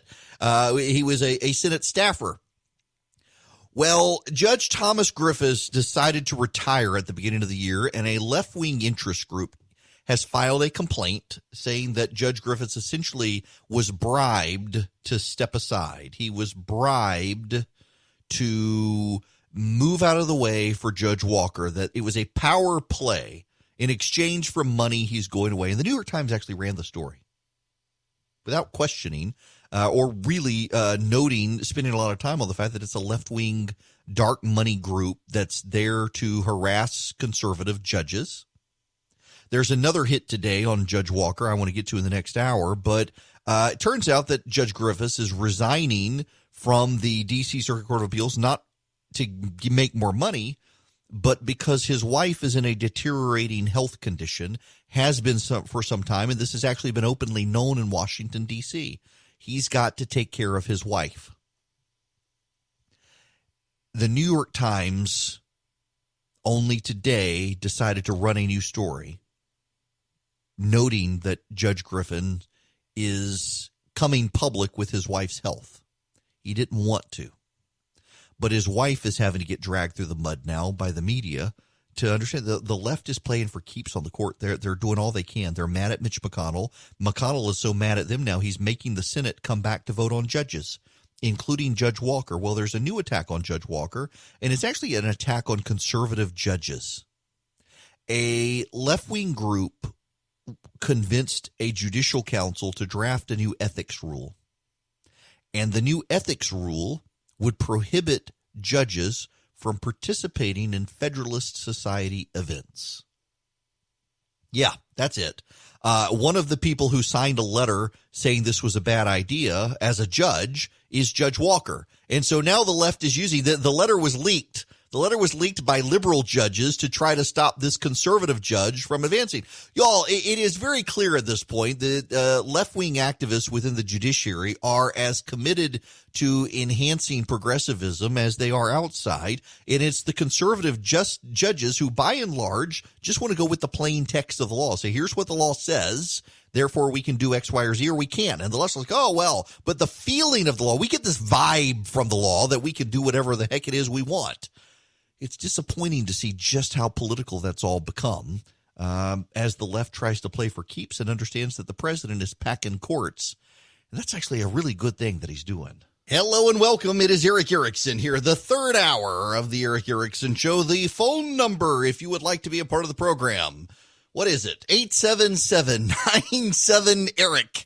877, it's E-R-I-C-K, people. C-N-A-K, E-R-I-C-K. So 877-973-7425.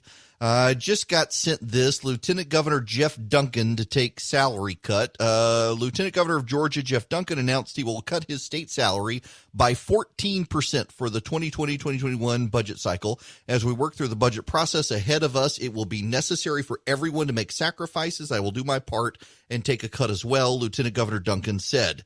The fiscal impact of the coronavirus on our state's budget is severe. The General Assembly is tasked with making serious cuts to government services and programs, which will affect the lives of the Georgians we serve. These are difficult times, accompanied by a lot of uncertainty, but we are all a team, and meaningful savings will come as we work together to make the required adjustments.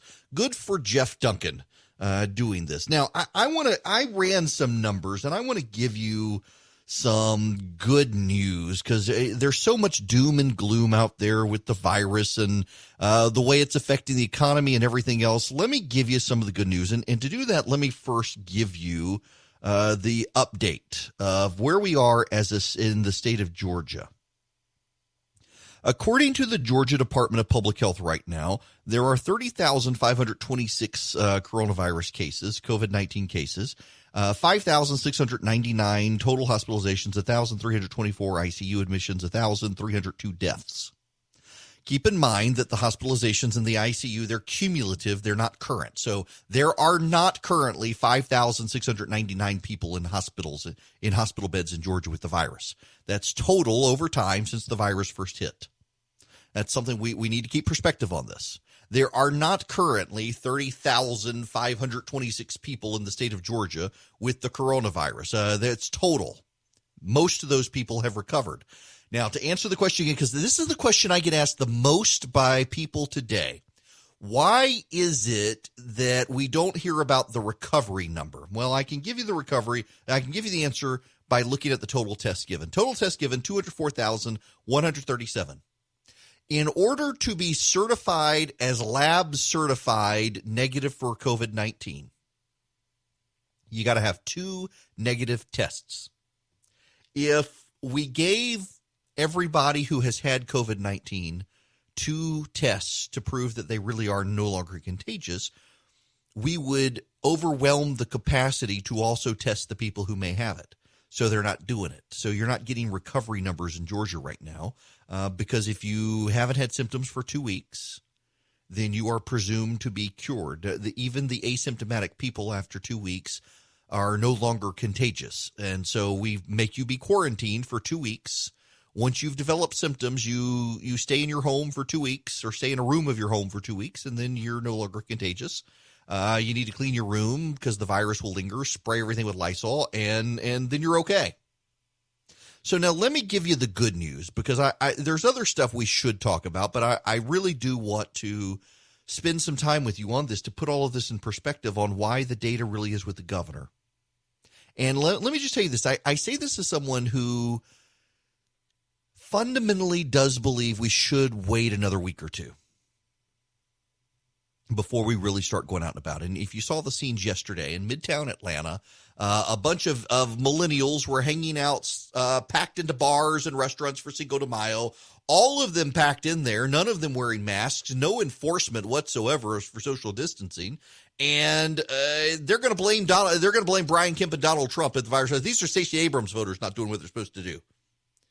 And they're not going to blame themselves if they get sick and spread the virus to their parents and grandparents. They're going to blame Brian Kemp. You should have made us stay inside. It's like, so when I was a kid, my dad gave me a pocket knife. And I seriously damaged my finger with it. I mean, basically slit it in half. And my first reaction was to tell my dad he should have known better than to give an 8-year-old a knife. Well, it wasn't I shouldn't have been doing what I was doing. It was blame him. And the childlike reaction to these people in Midtown Atlanta, Stacey Abrams voters, is going to be the same way. Brian Kemp, you should have made us stay home. Never mind that he's been telling you if you go out, wear masks and keep your distance from people. I got to go to Atlanta today. After I'm done with my show, I got to ride up to Atlanta. I've got an actual in-person meeting, but I got to wear a mask. So now let me give you the good news, though, to put this in perspective. So we've got in Georgia, 1,302 people have died of the coronavirus. I have this now confirmed by the state. Half of those deaths are in long-term care facilities for senior citizens. Half of the deaths, let me say this again, because this is really important. Half of the deaths are in long-term care for senior citizens. In other words, only about 650 people have died of COVID-19 in Georgia who were not in long-term care facilities. But let me give you some more data that actually it is good news. Only 58 total people. There are 1,302 people who have died of COVID-19 in Georgia, and only 58 of them had no pre-existing conditions. Every single person of those 1,302 who died had pre-existing conditions except for 58 of them. Only 22 of those people were under the age of 60. And one of those is disputed. One of those is a 20-year-old, I think a 21-year-old, who gave birth via C-section, had COVID-19, and then died. And the coroner says it was actually a blood clot. It was not a COVID-19 related blood clot. It was a C-section related blood clot. Blood clots we're now finding with COVID-19. We've been talking about it as a lung disorder. COVID-19 increasingly appears to be a blood disorder, and prominently, in addition to causing heart damage, causes blood clots. But nonetheless, this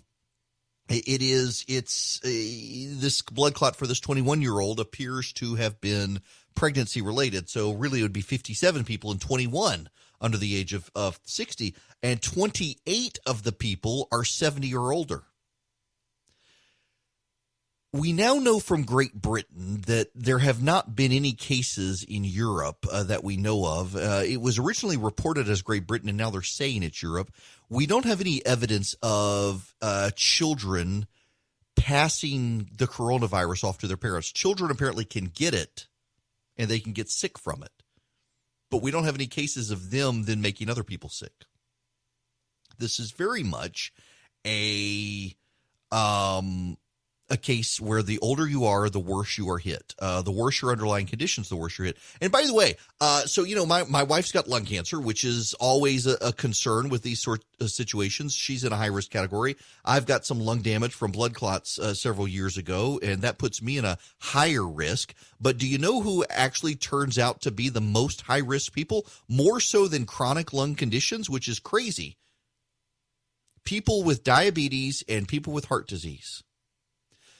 Heart problems and diabetes rank at the top of fatalities for pre-existing conditions, ahead of lung cancer, ahead of lung problems. Now, you do need to know that a lot of people with lung cancer, they're obviously sheltered in place. As a result, they're not getting it, and so that skews the data some. But overwhelmingly, it is people with heart disease and diabetes who are getting this. So all of this is to say that very few people with pre-existing conditions die of this. About 37 to 38% of the people who get it have no pre-existing conditions. So just over a third of the people who get it are otherwise healthy people. So all of this is to say you may get it. It's probably not going to be fatal unless you're in a nursing home, and that's a problem. There are 790 nursing homes in Georgia. Half of them have COVID-19. Half of them do not. The National Guard has gone in and tested all of the nursing home facilities except 12 in the state. Those 12 didn't want them in there because they were afraid they didn't have the virus and they didn't want the National Guard to accidentally bring it in, so they closed up shop, which is understandable. But all of this is to say the data is actually with the governor. And when you combine that with the news, it seems like everybody's forgotten. Have you noticed we had this entire White House briefing where the scientist who's on the stage, on the podium at the White House, says that heat and humidity, we now know for sure, does stall out the virus.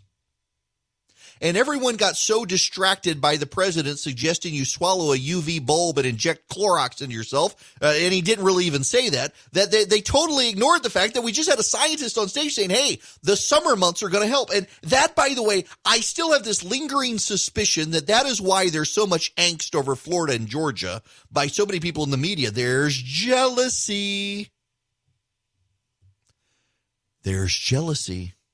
And there's this underlying situation where they're afraid if the economy rebounds, it's going to help Donald Trump get reelected, and they don't want to see that. In fact, there's polling. There's polling. Where is this? Someone sent me this email. Yes. The latest Reuters Ipsos poll found that President Trump has a 13-point lead against Joe Biden when it comes to job creation, up from 6 points in mid-April. The same poll found President Trump ahead of Biden when it comes to who is better at leading America's coronavirus response. What? Yeah. Turns out most Americans think Trump would be better than Biden at a virus response. To make matters worse, Politico Morning Consult poll found more than a third of voters believe Democrats should ditch Biden because of the Tara Reade situation. And the Politico says, quote, Joe Biden's biggest job right now is to unite the party after a divisive primary. The Tara Reade allegations aren't helping. Yeah, you're right. Okay, let me see if I kept this old audio. There was an old audio file I used to keep. Where is it? Do I have it? No, that's not it. No. Yes. I want to play you a montage put together by the Huffington Post. Years ago now, this would have been 2011,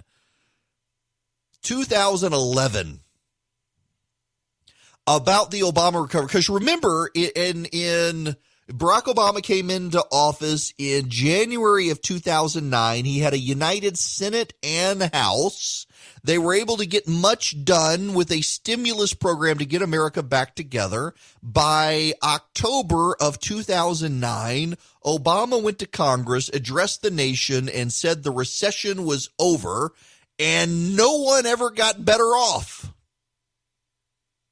And ultimately, even the left-wing Huffington Post put together this montage of the president talking about now that the recession's over, we got to get back to jobs. This is the time to jumpstart job creation. That is what my economic agenda is designed to do. It's an agenda that begins with jobs. We do have a jobs emergency. President Obama promised an unrelenting, unyielding, day-by-day effort by this administration. An unrelenting, unyielding, day-by-day effort from this administration To fight for economic recovery on all fronts. to fight for economic recovery on all fronts. Relentless commitment to job creation. I am not interested in taking a wait-and-see approach when it comes to creating jobs. What I'm interested in is taking action right now to help businesses create jobs right now. We don't have time for any more games. The American people didn't send us here to just think about our jobs. They sent us here to think about theirs. They want us to start worrying less about keeping our jobs and more about helping them keep their jobs. A lot of the debate in Washington has been around health care, so people think, well, I guess they must not be working on jobs. No, we've been working on jobs the whole time. Jobs must be our number one focus in 2010. Saving and creating jobs have to continue to be our focus in 2010. We have to continue to work every single day to get our economy moving again. That means jobs. This is my administration's overriding focus. We will not rest until we are succeeding in generating the jobs that this economy needs. I'm not going to rest. My administration's not going to rest in our efforts to help people who are looking to find a job. Our big challenge right now is creating jobs and making sure the economy takes off. Mr. President, I begin by applauding your decision to place the economy at the top of the agenda. With everything else he has on his plate, his laser focus has been jobs, jobs, jobs, jobs. He's got a lot of things on his plate. He promised at one point that this year would all be about jobs, jobs, jobs. Our number one focus has to be jobs, jobs, jobs. Jobs, jobs, jobs. I noticed the press yesterday, because we had this jobs forum in the White House, they said, Obama's finally pivoting to jobs. Absolutely, they're going to pivot to jobs, jobs, jobs. Pivot onto the economy. Hard pivot. Hard pivot. Tried to pivot. Which was a very awkward pivot. President Obama can pivot. As if what we haven't been doing for the whole 9 months, from the day I was sworn in and we start talking about the recovery, was all about jobs. But, folks' attention spans are short. I understand that. The White House wanted this bill passed so you guys could pivot back to jobs. Is pivoting to jobs still the plan? The president's been working on the economic recovery every day that he's been in office. So has he already made the hard pivot to jobs, or are we still waiting for that to happen? The president's been working on the economy since day one. So this pivot to jobs has already, you talk about this year. The president has been going to make a big pivot to jobs. And the president has. Are we still waiting? No, the president's been focused on jobs. He works on jobs every day. With the number of times that this White House has talked about making a strong pivot to jobs in the economy, is there any concern about pivoting away from jobs in the economy for the next 3 days in New York? I've done this 100 times, but I don't know why I wouldn't do it 101st. The president's been focused on the economy and is focused on the economy and works on nothing more than he does on the economy each and every day. That goes on for another minute. There's no reason for me to do that. I need to go take a commercial timeout. But the point here is this.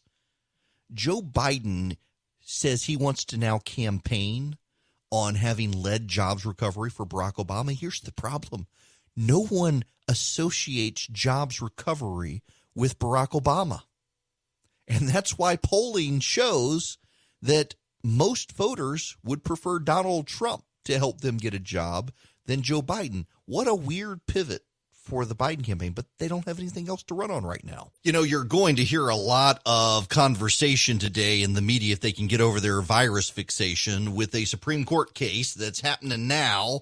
The Supreme Court is hearing the Little Sisters of the Poor case today by teleconference.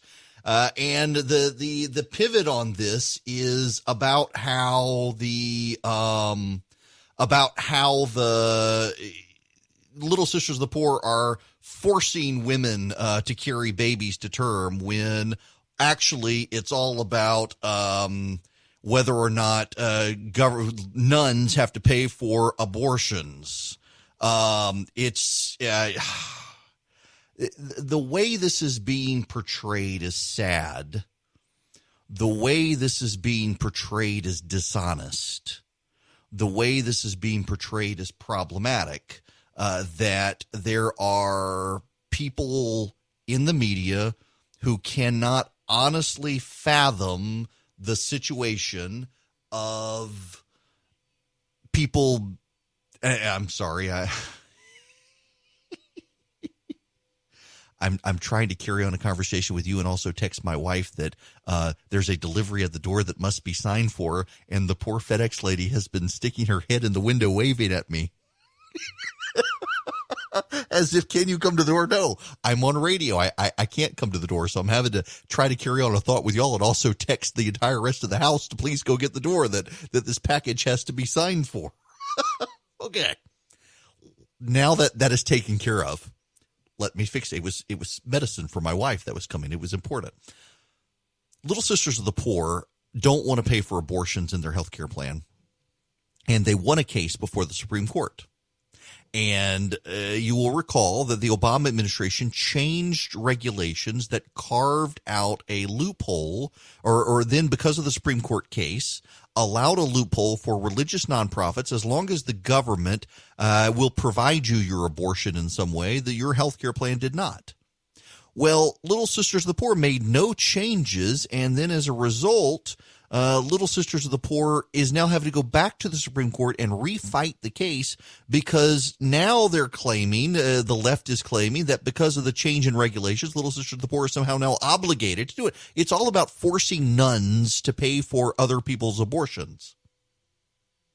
And the framing of this on the media that you're going to hear today is that this is all about whether or not women's right to choose is protected. It's not about that. It's about whether or not you have to pay to kill your own kid or make a nun pay to kill your kid. That's what the case is actually about. You want to kill your kid. The Supreme Court still says you have a constitutional right to kill your kid. The question is whether someone else has to pay for your murder. By the way, I got a note yesterday from someone who listens to this program who says it is going to be unhelpful for me in my career in radio to talk like this on radio. That I should, one, avoid the issue of abortion altogether, and two, that I should never refer to it as killing kids. That's disrespectful. Well, what the hell is it? You rip a child limb from limb and we're not supposed to tell you what it is? We're supposed to hide behind the euphemism? I think I'll pass on that. If for some reason I can't become a nationally syndicated radio show host as a result, that's okay. I'm not going to stop speaking truth to try to nuance and make people feel better about killing children in this country. It is Eric Erickson here. Welcome. The phone number, if you want to be a part of the program, is 877-97-ERIC, 877-973-7425. Can I just raise briefly? I don't want to spend a lot of time on them, but so we're seeing the commingling of conspiracy theorists out there. Have you heard about the 5G conspiracy theory? Some of you may be in them, and I don't mean to be insulting to you, but I'm noticing a near perfect overlay between people who are opposed to vaccines and people who are opposed to 5G. Now, if you don't have any idea what 5G is, I don't. Let's see. Will my phone do this? So I've got an AT&T phone. Let me turn off Wi-Fi here. I got an iPhone. It says LTE right now. I got to be in Atlanta for a meeting, an actual live in-person meeting later today where everyone has to wear a mask. But it's going to be in person. And when I get up there, my phone is going to shift from saying LTE to 5G, I believe, even though it's not really 5G. 5G is the next generation of cell phones. You know, when LTE which is the fastest cell phone for signal for data right now. When it was first coming up, there were conspiracy theorists for it as well, that it was going to give you brain cancer. It was going to, the fillings in your teeth would become sore. What was the other one? Brain cancer, the fillings in your teeth. Very much like, you know, there are people, if you get your braces too tight, you're wearing metal braces, you can channel radio frequencies. You really can. It's not an urban legend. But yeah, there were the fillings would be sore. There was the brain cancer one. Oh, there was one other one. What was it? I can't remember it, but there was one other really good conspiracy theory about LTE. Well, they've all come back for 5G, and inevitably it is not actually people who know anything. and I don't mean that insultingly, but it is the people who are most skeptical of 5G. Many of them fancy themselves technologists, but they're actually not. They're not engineers. They're not scientists. And they get online and they self-educate. And, you can self-educate yourself into stupidity. You really can. And they believe all sorts of stuff. It's like, I'm going to get hate mail, and I need to apologize to Charlie and Philip in advance because they're going to get hate mail. Because we all know people. Y'all know people. Y'all are those people. Essential oils. Sorry, I listen, it's not to dispute it because we use them in our household too, but I've been told they cure cancer. You've got this overlap. The people who are skeptical of 5G, the people who are skeptical of, or the people who believe the essential oils are a be-all, end-all to humanity's survival. And that's not to say there's not a use for them, just not the be-all, end-all of humanity's survival. And then the anti-vaccine crowd, that vaccines are bad, vaccines give you autism and all this. And you can't reason with them. There is no reasoning with them. You just have to be polite with them. And we're in this level of trutherism these days. And I don't really understand what it is. And unfortunately, most of the people who try to study this have pre-existing political biases against a lot of the people. Like, for example, in the Christian, particularly the Christian homeschool community, there is a strong segment of essential oil users and of people who don't like vaccines. And the people who tend to study this phenomenon tend to be left of center, and they hold those people with contempt, and they don't actually want to understand their concerns because they don't treat them seriously going into it. And I disagree with their concerns, but I treat them seriously. Many of these people are my friends. I just disagree with them. And I've never quite been able to figure out what it is, but I do know at a presuppositional level, there is a distrust of modern society and medicine. And the best I can explain it to you is Bitcoin. Yes. From one to the, I know. This is your wackadoo monologue of the day. So here's my philosophy in life. If I don't understand it, I don't do it. I have like qualitative and quantitative easing and the weird, all the weird financial schemes that people did that led to the 2008 meltdown. A very wise billionaire friend of mine, he is a billionaire. And he said his lesson in life is that if he can't understand it, he does not do it. So in all the wackadoo financial schemes of this billionaire, he could have been a billionaire several times over than he was if he had gone down the road of some of these schemes, but he could never had someone who could articulate it to him and have it make sense. When I hear people explain, not just Bitcoin, but what is the, what is it now? The chain, blockchain. Yes. When I hear people try to explain blockchain, I'm thinking you people are smoking something serious that I want. I mean, a blockchain will soothe your hemorrhoids and provide you a quantum password into your bank account. I have no idea what this stuff is. And so I don't want to have anything to do with it. And I realize I could make money engaged in Bitcoin trading and blockchain hoo-ha, whatever, but I don't understand it. And so I'm not going to engage with it. And God bless you if you do. And I find more and more that a lot of people who try to explain blockchain, they don't really understand it, but they read Wikipedia and they've decided they're experts. And so I understand that there are people who they don't really understand 5G. What they do understand is that microwaves are bad. If you put your hand in a microwave while it was on, bad things would happen. And they kind of connect the two on the light wave spectrum, and there are going to be more 5G towers. Those waves penetrate our bodies, that they flow through. Wi-Fi flows through us. And they understand the basics, that it is like, for example, an ultraviolet ray can cause cancer as it penetrates your skin, or a cosmic ray. If you're exposed to cosmic rays, it can lead to mutations. And that can cause cancer, and these waves are flowing through you, and they're all on that same spectrum. And so I get it. I get the basics of the skepticism. I do. Now, I do have to say on the vaccine, there's one thing that I think the left doesn't appreciate. I have a number of friends who don't like particular vaccines because the vaccines were based on fetal tissue from abortions, and I'm with them on that one, actually. Now, by and large, originally, for example, the MMR was based on fetal tissue. The MMR is no longer based on fetal tissue, and I have some friends who won't give their kids the MMR because it is derived from something that was derived from fetal tissue, and they still think the Pope is okay with it. I'm okay with it at this point, but I get that concern. But there seems to be, people who they take a kernel of truth and a nugget of nonsense, and they breed them together, and they just get bat poop. And we're seeing this with 5G, and we're seeing this with COVID-19. Do you know there's a poll out that an overwhelming majority of Americans, something like 2/3 of Americans, don't actually believe the data on COVID-19. And if you're right of center and don't believe it, you think it's less. And if you're left of center and don't believe it, you think it's more.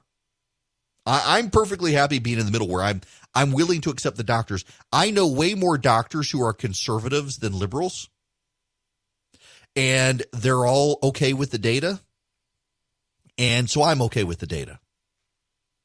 The doctors I trust and know are okay with the data, and so I'm going to be okay with the data, and I'm going to treat the data as is, and all I can do is give you the data, and if you don't believe it, that's on you. But I'm just amazed by this phenomenon now of people who rush out to try to find something that corroborates their previously held belief. They don't want to be challenged on their belief. And oftentimes I find that there's this element there that actually is deeply insulting to you, that you don't have the truth. And you know what this phenomenon is? This is where I go on my theological riff of the day. Do you know what Gnosticism is? What we're dealing with the 5G skepticism and the vaccine skepticism and the data skepticism is Gnosticism. Now, let me give you, I'm going to do the Wikipedia and then I'll explain it to you. Nope, I'm going to go to the dictionary. I'm going to go to the Oxford English Dictionary, which has now led me astray. Let's go to the U.S. Dictionary here. Gnosticism. Just so you don't have to rely on me, we can rely on the dictionary. A prominent heretical movement of the 2nd century Christian church, partly of pre-Christian origin. Gnostic doctrine taught that the Word was created and ruled by a lesser divinity, the Demiurge, and that Christ was an emissary of the remote supreme divine being. Esoteric knowledge, gnosis, of whom enabled the redemption of the human spirit. And you're like, huh? There's your WTH or F moment of the radio show. What is this? Here's the thing. Gnostics believed that there was a secret knowledge and that they had access to that secret knowledge. This is Scientology is a cult of Gnosticism. You must pay to gain access to a higher level of knowledge. It is Gnosticism. And that's what happens with a lot of people, and that is the underlying trait of the vaccine skeptics, of the 5G skeptics, of the COVID-19 truthers, of the essential oil craze, all of that. There's a level of Gnosticism in all of it. It can't be that things are as they are. There must be a hidden truth, a hidden meaning, something that you must find and access. It can't be as the world says it is. There must be something else. You know, it was very interesting. John, the Apostle John, in John 1, 2, and 3, and in the book of John, you can tell he's writing after all the other apostles are dead. He's writing as an old man. And he's writing largely in response to this growing idea that there's got to be something more. Christianity at its heart is very simple. There is this man named Jesus who turns out to be God himself. He comes to earth to fulfill the promise from Abraham that if Abraham violates God's covenant, God himself will pay the sacrifice for Abraham so that Abraham can have eternal life. So God dies on a cross. He conquers death. He rises again, the second person of the Trinity. Now, all that stuff is not in the Bible, but it's just Jesus dies and rises again from the dead. And if you put your trust in Jesus, Jesus says, repent and be saved. You repent of you acknowledge that you are a sinner in need of saving, and you put your trust in Jesus Christ, you will have eternal life. And that is it.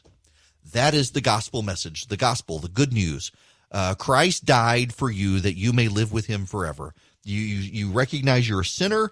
Jesus doesn't want you as you are. You've got to repent.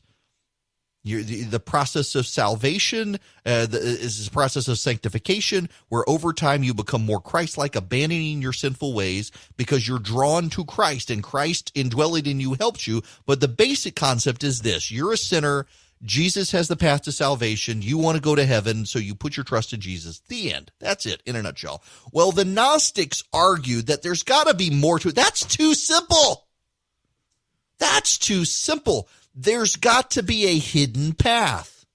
There's got to be a hidden way. There's got to be more knowledge. Jesus is an emissary to this remote supreme being. And if you stick with the Gnostics, they will give you the esoteric knowledge that the apostles were telling you. Eusebius, writing in the history of the early Christian church, notes that when John dies in 100 AD, the shifting of the early Christian writers, Tertullian, one of the earliest Christian writers, and then Polycarp and Ignatius, eventually Irenaeus, Clement, all of them, they begin ultimately, within 100 years, Tertullian in particular writing, they're writing against the Gnostics. In fact, we know one of Tertullian's great works was against the Gnostics. That's actually the title, Against the Gnostics.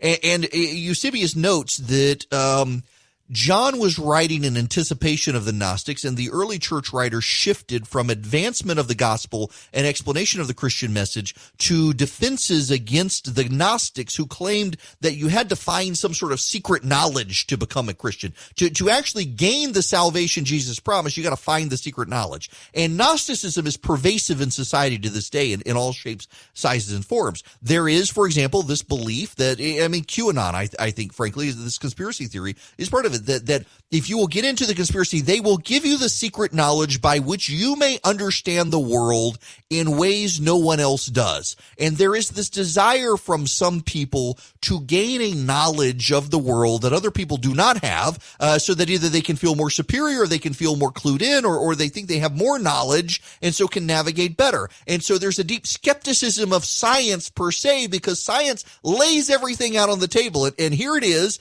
and you should be able to replicate it. Well, it can't be that simple, can it? There's got to be something else.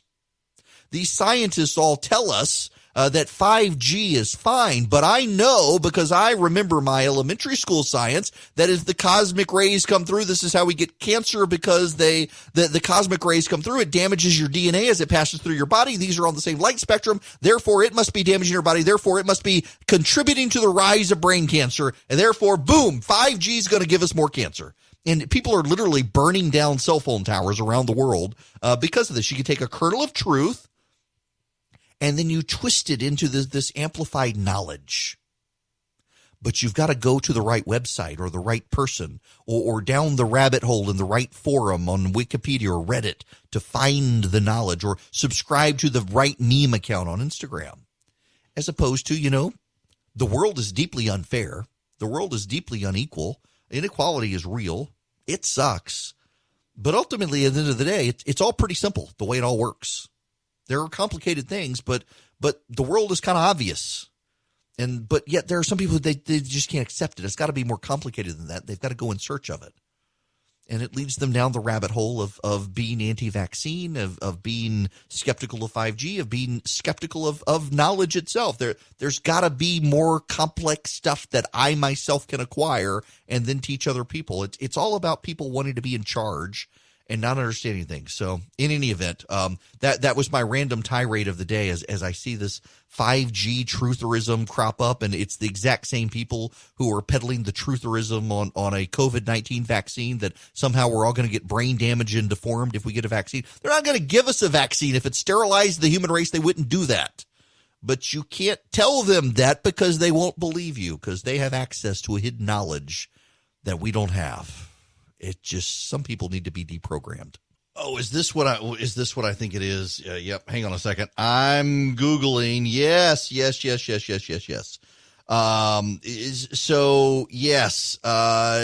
Judy, this is one of those Gnostic knowledge. This is very funny. Thank you, listener Chris, for sending this along.